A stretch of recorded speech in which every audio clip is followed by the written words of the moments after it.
de vos jouets et pas le coq.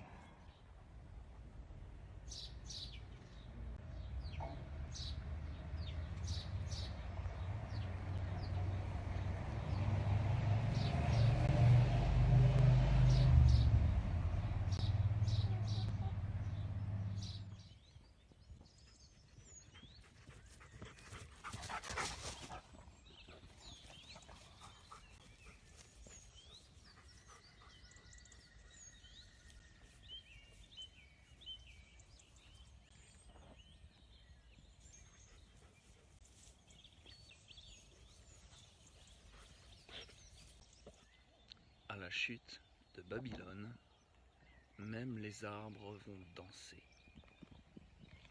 Celle-ci, elle est pas de moi. Regarde ça. Tu vois? C'est super calme. Il y a les moutons loin là-bas. Puis là, il y a l'autre.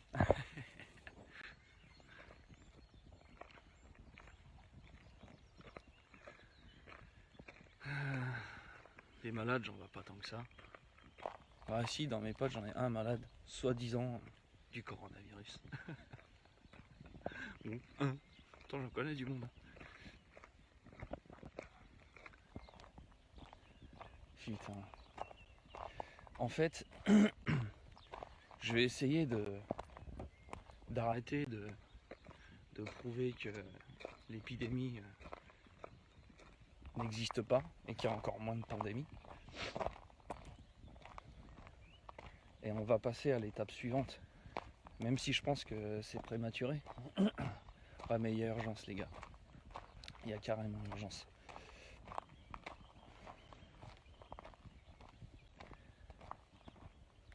Si tu veux, en fait, on a déjà vu là ce qui est en train d'arriver. On le voit. Le chaos économique, humain.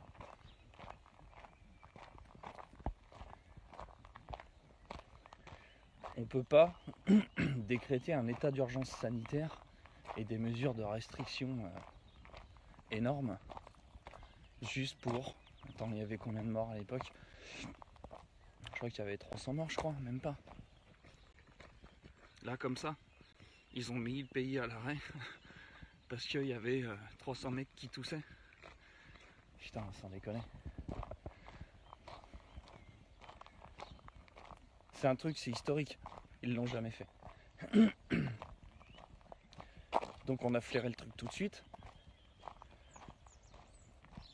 Et là, il y a de plus en plus de gens qui le disent, qui le reconnaissent. Hier, j'ai vu la vidéo d'un Belge, comment il s'appelle déjà?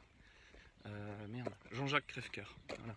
Allez sur sa chaîne, je pense que je vous mettrai le lien de sa chaîne. Bah oui, comme j'ai fait avec les copains. Et il le démontre, quoi. Il le démontre. Dans sa dernière vidéo. Qu'il y a un gros problème.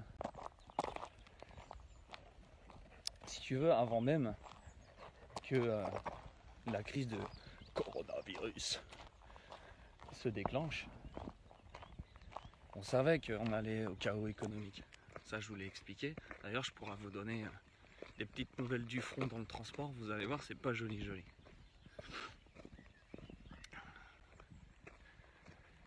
Ouais, je prends la lumière aussi. Là. Je prends les bonnes vibrations.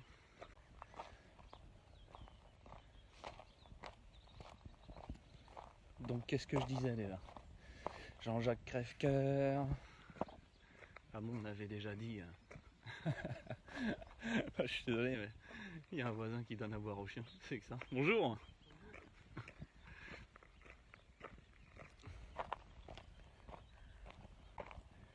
Donc on va même plus chercher à prouver que l'épidémie n'existe pas et que c'est juste un effet médiatique.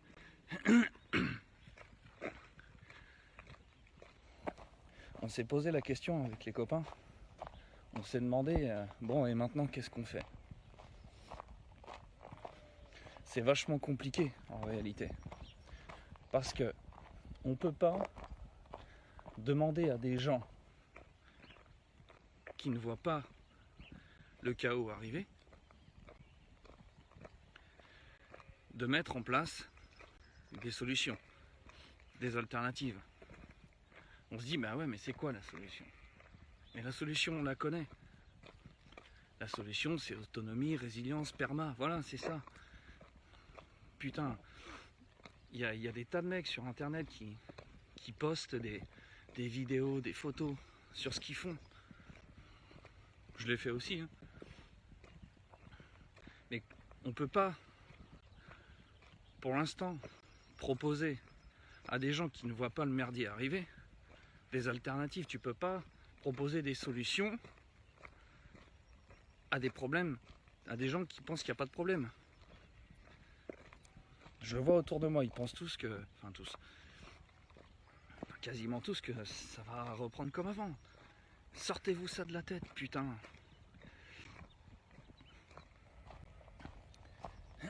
Alors les copains, franchement là, j'ai pas d'idée. D'autant plus que là, les gens sont atteints gravement du syndrome de Stockholm. C'est un truc de fou.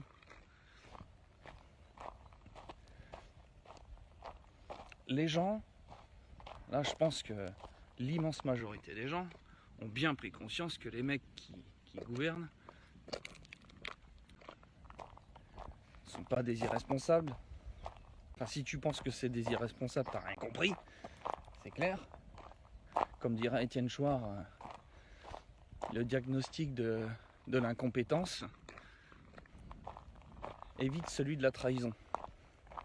Il y a des gens qui ont compris que les mecs, ils étaient pas bons pour nous, quoi. Mais vous continuez, pour certains, et pour beaucoup, à leur demander des solutions. Quoi, tu veux demander des masques à Macron? Il te les donnera pas.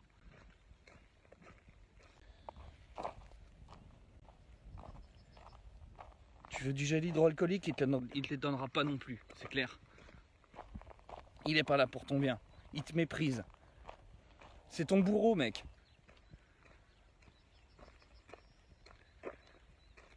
Puis toutes les affaires sanitaires qu'il y a eu, putain. Puis la pédocriminalité, bon alors ça... D'ailleurs, en parlant de pédocriminalité, renseignez-vous sur ce qu'a dit la reine d'Angleterre. Pour la sécurité de vos enfants, on va vous les enlever. On va les mettre en lieu sûr, vous inquiétez pas. Non mais c'est une blague. J'espère franchement, mais franchement,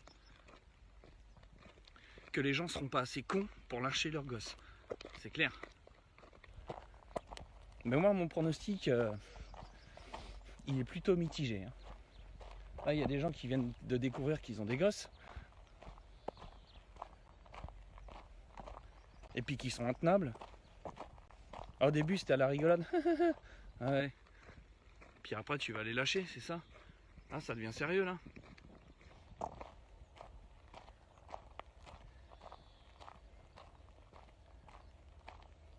Donc là, on est en plein syndrome de Stockholm. Et c'est gravissime. Les mecs, ils vous enfilent et vous leur demandez encore de l'aide. Vous n'avez toujours pas compris que les solutions viennent de vous, de l'ensemble, et même individuellement.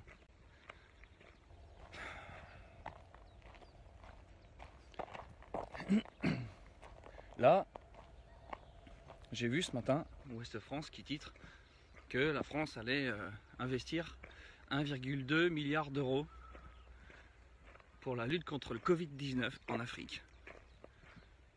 Réaction: ouais, et nous, et en France, et gna gna gna, y a rien. Mais t'es con quoi, putain, réveille-toi. Tu crois qu'ils veulent le bien des Africains? Tu crois qu'ils veulent le bien des Africains comme ils veulent ton bien? Mais réfléchis 2 secondes. Ça fait je sais pas combien d'années qu'ils pillent le continent, qu'ils en ont rien à foutre. Hein. Ils provoquent des guerres, ils mettent des terroristes là-bas. Et vous croyez quoi? Qu'ils vont leur sauver leur miche?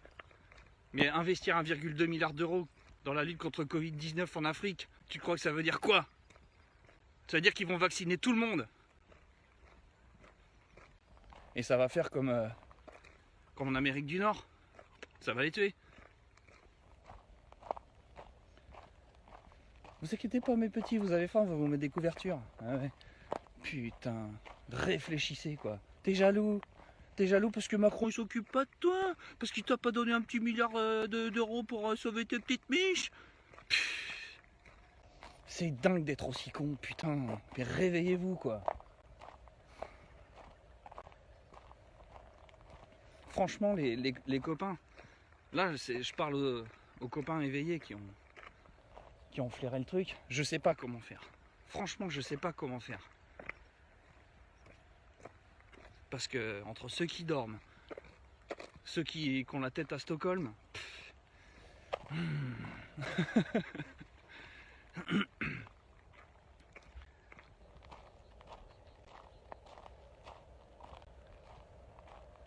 c'est un truc de dingue. C'est un truc de dingue. Ouais, je crois que je vais multiplier les interventions comme ça. Parce que je crois que c'est nécessaire, franchement. Non, il y a trop urgence là. Il y a trop urgence. Alors Churchill, il disait... puis c'est un truc que j'ai appris quand j'étais à l'armée. Puis surtout quand t'es sous-off. C'est d'autant plus valable. Churchill, il disait... L'exemple n'est pas le meilleur moyen d'influencer l'autre. Il est le seul. Churchill, bon ok, c'était un chef d'État, tout ça, c'est le système, ok, ouais, mais c'était un grand littéraire. Et je pense qu'il disait pas que des trucs cons.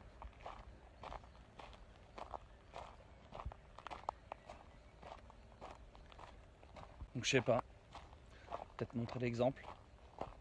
Enfin, tu vas me dire, moi l'exemple je l'ai montré, et puis les gens continuent à aller dans les magasins. Voilà, on ne pense pas à son autonomie, on n'a rien à foutre. Ah bah, à un moment donné, j'avais tellement de poules que j'avais un trop plein d'œufs. J'avais des œufs dans tous les sens, donc je les vendais, 1 € les 6. Pas déclaré. Et il me disait, putain, mais ils sont vachement bons tes œufs. Bah oui. Élevés au grain, mon cousin. Ah ouais, c'est pas tes œufs de merde. Ouais, juste pour la petite info. Parce qu'en fait, je pense que là, maintenant, je vais me diriger plutôt vers ça, vers l'exemplarité. Moi, j'ai déjà mis en place plein de trucs chez moi. Et je vais arrêter de m'attacher à essayer de prouver quoi que ce soit sur cette épidémie à la con.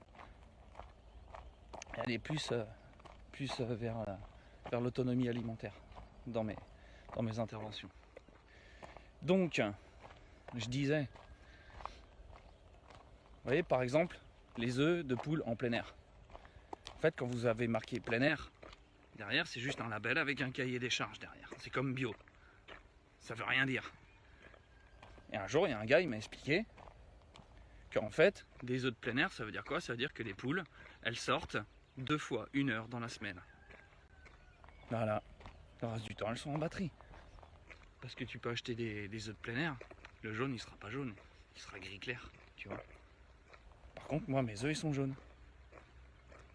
Le jaune est jaune. Pourquoi? Parce que c'est moi qui les élève. Elles galopent dans le jardin. Elles mangent du bon grain de la ferme, du pain de la boulangerie, et ainsi de suite. Et puis voilà.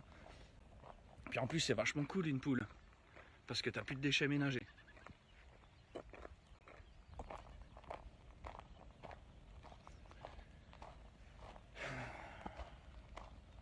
Ouais, on est bien là. Là, je retourne vers ma petite cigogne. On va aller un peu loin là, on va aller voir ça. Pendant ce temps-là, le chien il court, il est heureux. Donc ouais, je vais revenir sur ce qui se passe dans le transport. Je vous le garantis, là en ce moment dans le transport, c'est très chaud des nights. J'ai pas les chiffres exacts, je vais les demander ce soir. En fait là je vais les mettre, je pense, sous l'écran. Ça c'est bien, tu vois, avec le temps tu fais ce que tu veux. Je vais demander ce soir combien on a ramassé de palettes pour vous donner un ordre d'idée. Mais je peux vous assurer que déjà on est en dessous de la moitié de la normale. Hier j'ai croisé un gars du matin. Je lui ai dit alors c'était comment ce matin? Il me dit c'était le désert. Pour vous donner un ordre d'idée, habituellement on a tellement de marchandises que les remorques chez nous elles partent, allez, en temps habituel, partent vers 8 heures, voire peut-être même plus pour certains. Tellement il y a de marchandises, tellement c'est le feu, quoi. Et là, à 6 heures du matin, les gars, elles sont toutes chargées, toutes finies. Les chauffeurs, ils peuvent partir. Et je pense qu'en plus, il y a du personnel en main. L'après-midi, habituellement, on est 9. Là, on n'est plus que 6 et on finit avec 3 heures d'avance. Voire plus. Donc là, je vais voir combien on a géré de palettes ce soir. Je pense que ça va tourner aux alentours des 300, 400 peut-être. Habituellement, pour vous donner un ordre d'idée, on est à 1000.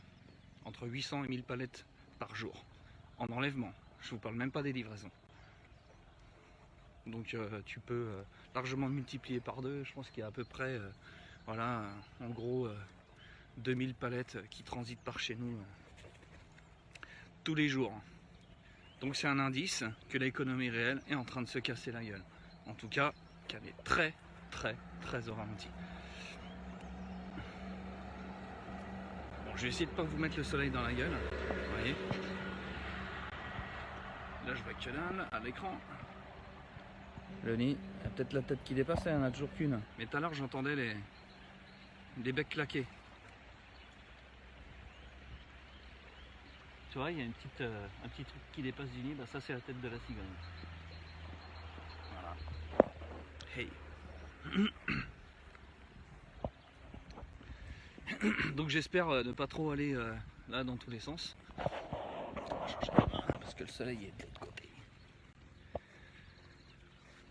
À combien je suis? Ouais, 16 minutes. Tranquille. Tranquille.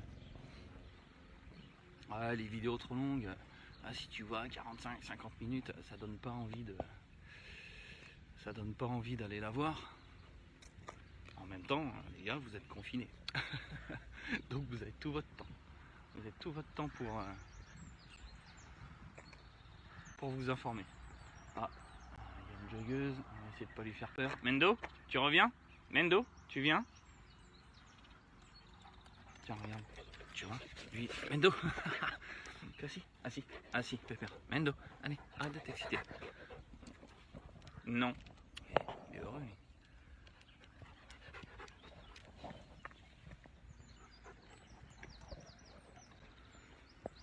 Ouais, parce que le chien, en fait, c'est un amour, mais il a un regard tellement impressionnant que tout le monde a peur. Mendo, tu reviens.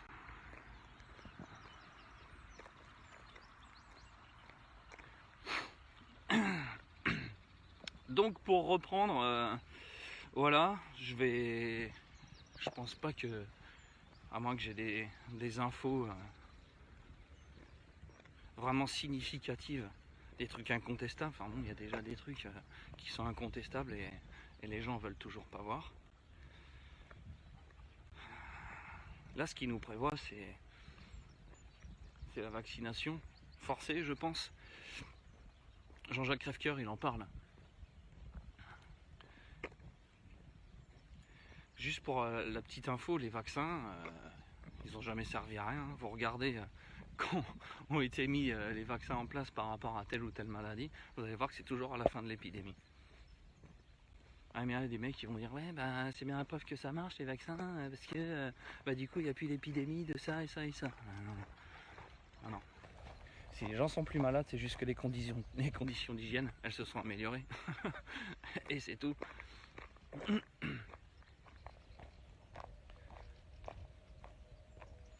Avant qu'il y ait tout un arsenal pour les soins dentaires. Alors, les gens, je pense qu'ils perdaient leur chicographe, tu vois, ils devaient être dérouillés. Il n'y a pas de vaccin contre les caries. Il n'y a rien, tu vois. Tu peux pas te protéger de tes problèmes dentaires. Et pourtant, les gens, ils ont plus de problèmes dentaires, enfin beaucoup moins. Maintenant, ils boivent du coca. Voilà. On leur donne du dentifrice. Enfin, tu vas me dire, il y a du fluor dedans. Bon. Les gens, ils boivent du coca.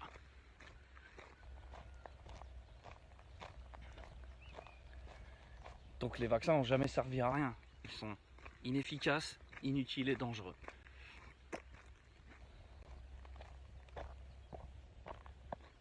Donc là, ça c'est ce qui nous pend au nez. Et moi, ce qui me fait chier, c'est l'obligation vaccinale. Tu refuses de te faire vacciner, amende, prison. Tu seras un vilain terroriste sanitaire. Alors que c'est eux les terroristes sanitaires. Ce sont eux. Putain. Je pense qu'il y a un truc qui serait possible de faire, et on en est capable. C'est de faire un appel solennel. Là, je m'adresse à tous les copains qui ont un peu de notoriété, les éveillés, tout ça. De faire un appel solennel aux maires. Aux maires. C'est pas pour rien qu'Alexandre Boisson, qui vous a tout expliqué, l'histoire du pétrole, et ainsi de suite, les esclaves énergétiques, le terrorisme, c'est un ancien flic, ancien garde du corps présidentiel. Donc il sait. Et il a réagi, il a créé une association qui s'appelle SOS Maire. Et je pense qu'il avait bien vu le truc. Je pense que c'est quelqu'un de très très intelligent. Parce que ce qu'il fait, c'est basé sur son expérience. Et les carences, il les connaît. Les carences de la société. Donc je pense qu'il faut appeler solennellement les maires à se rebeller. Les gens, ils vont écouter leur maire. Parce que ce sont des élus locaux, des gens qui connaissent très bien. Et si les maires, qui sont en plus officiers de police judiciaire, ça veut dire qu'en gros, ils peuvent dire à un flic, tu fais ça, tu fais ça. Bon, il y a le préfet. Bon. Mais n'empêche qu'ils sont au PJ. Et j'espère qu'ils ne vont pas changer la loi. Je ne sais pas si ça relève du constitutionnel ou pas. Mais s'ils enlèvent ce statut d'OPJ au maire, ça pue, à surveiller. Mais il va falloir que les maires se réveillent. Hein. C'est bien, vous prenez la paye. C'est gratifiant, ça flatte votre ego. Mais derrière, vous avez une responsabilité, les maires. Ok ? Occupez-vous de vos 10 crimes. Regardez ce qu'il y a dedans, vous allez voir, il n'y a rien. Concernant l'alimentation. Il faudrait d'abord que les maires soient persuadés qu'on se fout de notre gueule depuis le départ avec cette histoire de Covid. Parce qu'au début, on nous a raconté quoi ? Bon, c'est parce qu'il y a un mec qui a bouffé une chauve-souris. Non, c'est pas ça. Non, c'est parce que c'est une chauve-souris qui s'est fait enculer par un pangolin sur un marché. Ah non, c'est parce qu'en fait, c'est dans un laboratoire que ça s'est échappé, que la chauve-souris, elle a pissé sur le pangolin. Déjà, à la base, il y avait du foutage de gueule. Et puis en fait, ils se foutent encore de votre gueule. Ils envoient 6 bêtes, vous raconter que c'est un geste technique de mettre un masque. T'imagines ? Par contre, mettre une capote, à expliquer ça aux gamins, là c'est plus technique. Là ça va, ça passe. Mais un masque sur la gueule à un adulte, non, ça c'est technique. Ils se foutent de votre gueule, vous voyez pas. Ils vous donnent tous les indices. Et vous êtes là, mais donnez-nous des masques. Putain. Donc il va falloir que un grand nombre de maires dans ce pays, ouais, parce que je peux pas le prononcer le nom du pays, je peux pas. Il va falloir qu'ils se réveillent et qu'ils prennent en main leur population, qu'ils prennent leurs responsabilités. Parce que vous avez la responsabilité. Vous avez su vous faire élire. Vous êtes paluché pendant les élections. C'est bien. Maintenant, tu prends tes responsabilités. Tu prends tes petits habitants et puis tu leur expliques. Le système est en train de s'effondrer. L'économie réelle est vraiment en mauvais état. Si on continue dans ce sens-là, les magasins seront vides, les gens vont s'entretuer pour bouffer.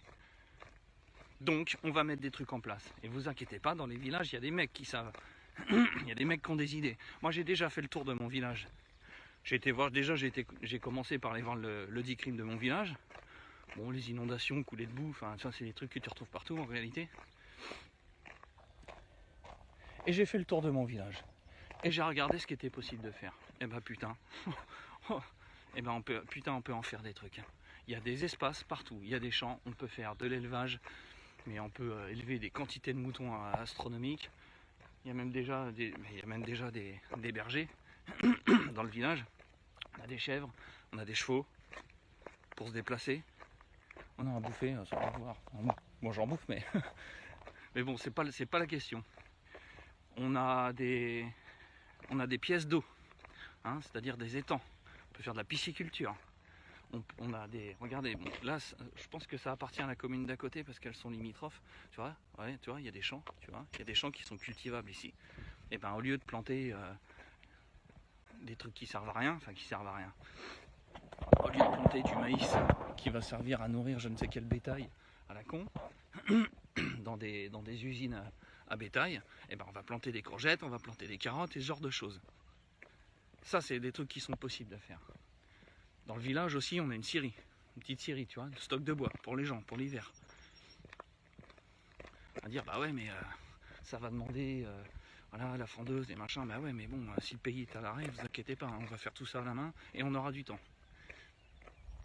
On a des granges à foin et à paille. On a de quoi nourrir, des chèvres, on a de quoi nourrir des chevaux. Tout est possible de faire. On a même un château d'eau dans le village. Donc on a de quoi voir venir. Il y a des tas de choses qui peuvent être mises en place. Et on ne le fait pas. On va dire, bah ouais, mais toi, t'as été voir ton maire. Non, j'ai pas été voir mon maire, j'ai été voir un maire qui connaît plein d'autres maires. On avait déjà alerté là-dessus déjà depuis longtemps. Maintenant, il faut passer à l'action. Je pense qu'il faut se mettre un petit peu en mode, je sais plus comment il s'appelle, mais le maire de Langouette. Il faut se rebeller, les gars. Il faut se rebeller, c'est tout. Il n'y a que ça à faire. On veut quoi? Continuer dans le système. On le voit bien que c'est mortifère. On voit bien qu'ils veulent notre mort. Qu'ils veulent qu'on ferme nos gueules. Et dans le pire des cas, comme certains disent, ils sont juste incapables. Et bien s'ils sont incapables, eh ben on va faire des choses nous-mêmes.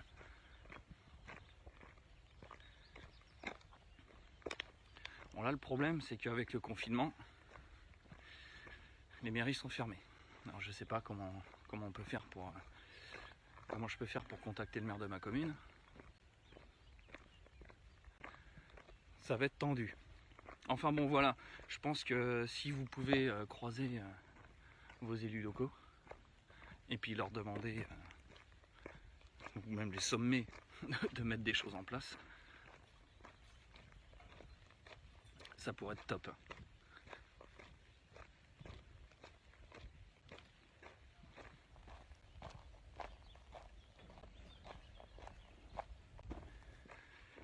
Voilà. Voilà. Quoi d'autre? Que dire? On profite. On profite les gens. Vous voyez? Tout se passe bien, c'est le calme absolu.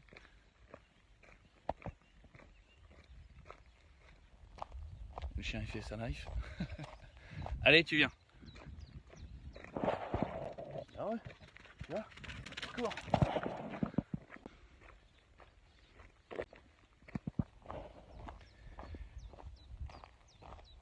Donc, je crois que je terminerai là-dessus.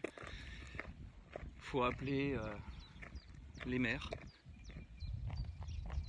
à prendre leurs responsabilités. C'est bien beau de se faire élire, c'est bien beau de flatter son ego, mais à un moment donné, il faut prendre ses responsabilités. Et puis même les gens, soyez responsables.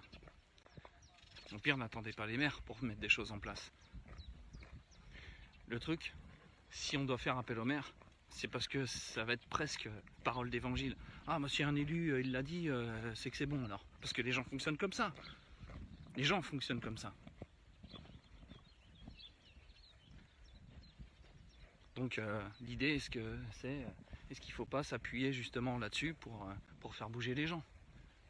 Là, quand il y a eu l'histoire du maire de Langouette, ça a bougé un petit peu, mais ça a bougé. Vous voyez, les gens qui soi-disant vous veulent du bien, ou soi-disant sont incapables, machin.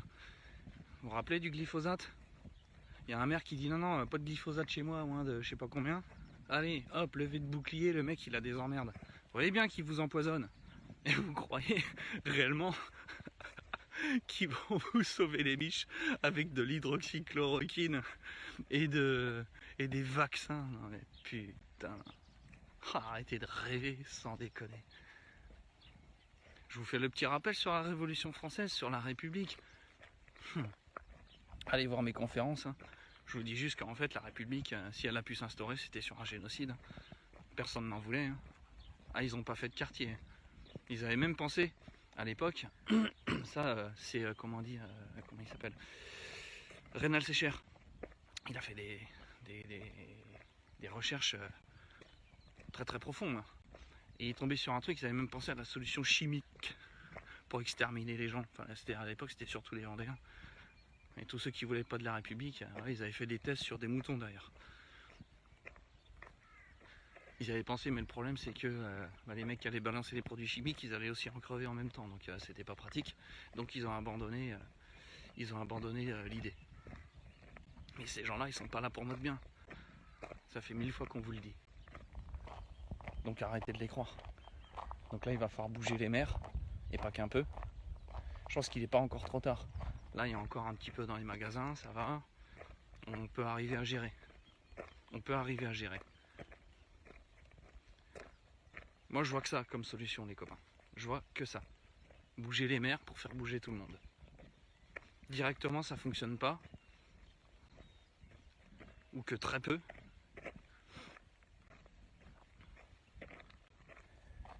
Donc, il va falloir passer par des intermédiaires. Et des intermédiaires qui sont saisissables assez rapidement. Voilà. Donc sur ce, je vais vous laisser. Je vais finir la balade avec le chien. Parce que lui, il est heureux, tu vois. Et puis, je vous dis à la prochaine. Allez, bise. À la chute de Babylone, même les arbres vont